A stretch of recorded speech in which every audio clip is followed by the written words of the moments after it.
প্রতিদিন সকালে তুমি পাও ৮৬,৪০০ সেকেন্ড, এর মানে ১৪৪০ মিনিট, অর্থাৎ ২৪ ঘন্টা। এই সময় প্রতিদিনই রিসেট হয়, অর্থাৎ প্রতিদিন একই সময় দিয়ে দিন শুরু হয়। কিন্তু একবার আজকের দিন শেষ হয়ে গেলে সেটা আর কখনো ফিরে আসে না। ছেলেটির নাম রফিক, বয়স ১৬, গ্রামে বসবাস করে। সেখানে সময় নিয়ে বিলাসিতার সুযোগ নেই, অনেক ব্যস্ত সময় পার করতে হয়। প্রতিদিন সকালে সে হেঁটে স্কুলে যায়, ক্লাস করে, ফিরে আসে, তারপর বাবার সাথে খেতে কাজ করে। রাতে ছোট বোনকে পড়ায় এবং নিজের পড়ালেখা শেষ করে। সে সময় অপচয় করে না, কারণ তার কাছে সময় নষ্ট করার সুযোগই নেই। একই ২৪ ঘন্টা অন্যদিকে কেউ কাটাচ্ছে সোশ্যাল মিডিয়ায়, ইউটিউব দেখে, ঘুমিয়ে, সময়ের কোনো হিসাব ছাড়াই। উপলব্ধি করেই না যে সময় তার বড় সম্পদ।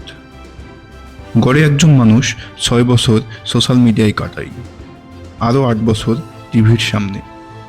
আর যদি কেউ ৮০ বছর বাঁচে, তার মধ্যে ২৬ বছর ঘুমিয়েই কাটে। শুধু ৭ বছর আমরা আমাদের পছন্দের কাজে সময় ব্যয় করতে পারি। আমরা টাকার জন্য সময় বিক্রি করি, আরাম পাওয়ার জন্য সময় খরচ করি, অন্যদের সন্তুষ্ট করতে সময় উৎসর্গ করি। কিন্তু যখন সময় শেষ হয়ে যায়, তখন আমরা কেবল চাই আরেকটু সময়। রফিক অপেক্ষা করেনি সঠিক সময়ের জন্য, তার যা ছিল তাই দিয়ে শুরু করেছিল। তার প্রতিটা সেকেন্ড মনোযোগ দিয়ে তার লক্ষ্য পূরণের জন্য কাজ করছিল। অন্যরা যখন মোটিভেশন খুঁজছিল, সে তখন তার কাজ করছিল। তুমি নিজেকে প্রশ্ন করো, তোমার সময়ের সত্যিকারের মূল্য কি? তুমি কি ১ ঘন্টা সময় দেবে অপ্রয়োজনীয় ঝগড়ার জন্য, ইউটিউব ভিডিওর জন্য যেটা তুমি কালই ভুলে যাবে? কারণ সময় এমন একটি মুদ্রা যা একবার খরচ হয়ে গেলে আর কখনো ফেরত আসে না।